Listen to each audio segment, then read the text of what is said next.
YouTube, welcome back to Wtf Rc Cars. So, I've seen loads of different ways of protecting the really nice bottoms of these EXBs and other various cars, and this stuff is about the best that I've managed to find. I'll drop a link to it in the description. Basically, it's just sticky backed and it's really tough. You can get it in different thicknesses, but I don't want to add too much weight to it, and it seems to be what works well on my other cars, because now I've got the EXB running, I've managed to scratch it in a few places. So what I'm wanting to do, you get this stuff in rolls, and I tend to, before I want to use it, I'll lay it out, let it go nice and flat. You can get it in different widths, so if you measure the widest part of your chassis and just order the width that suits. But out of one roll you get quite a few of these, and it seems like it's dirt cheap. You can just keep peeling it off when it does get a bit tatty. Now what I like to do, these are all tightened up and thread locked, but screws can come loose. So what I like to do is stick it on and not cut the screw holes out, and then if a screw does come loose, it catches it for you. But that's basically what we're looking for.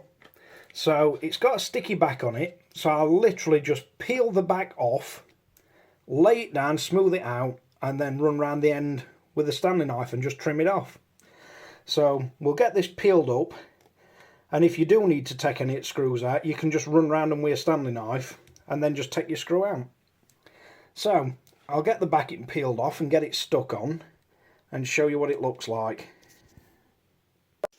Right, so it's a little bit easier than the screen protectors on phones. So what I tend to do is just lay it down over the car and then just run your finger up the middle of it, and then you can just run up and down and work the adhesive on, and just try and get a few air bubbles out as you go. And it's quite easy to do.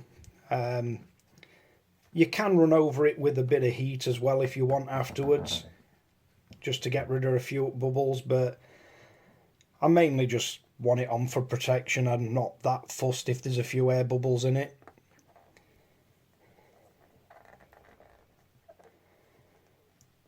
But that's all I tend to aim for. Just run it round with your finger, run the air bubbles out to the edge.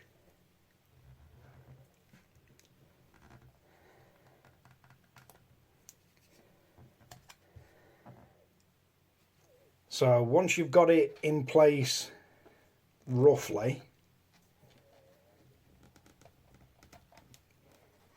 see if I can get that one out. But you get it pretty close, and then just run Stanley knife straight across and cut that off, and then give it a trim around the edge. So I'll get that done and get back to you. Right, so that's it trimmed off, and it's pretty tough. So that's back at Stanley knife. We'll mark it a little bit, but it's not scratching all your chassis up. So I've quickly just trimmed around it, rough outline. If you do need to get any of these screws out, you can either run the Stanley knife edge around it and just pop the hole out, or you can just pick it off, peel it back, take the screws out and let it flop back. When it does get all grubby and knackered up, you can just stick a new piece on. Entirely up to you whether you want to cut this bit out. Now, it doesn't actually touch, but it will stop stones flying up in there. The drawback to it, if a stone goes up from top, it won't fall out there either.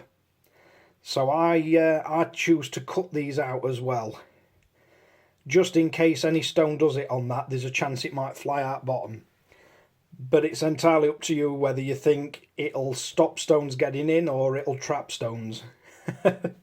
I'll leave that choice to you. But thanks again for watching Wtf Rc Cars. If you like and subscribe. Don't forget to ring the notification bell. And I'll catch you guys again next time.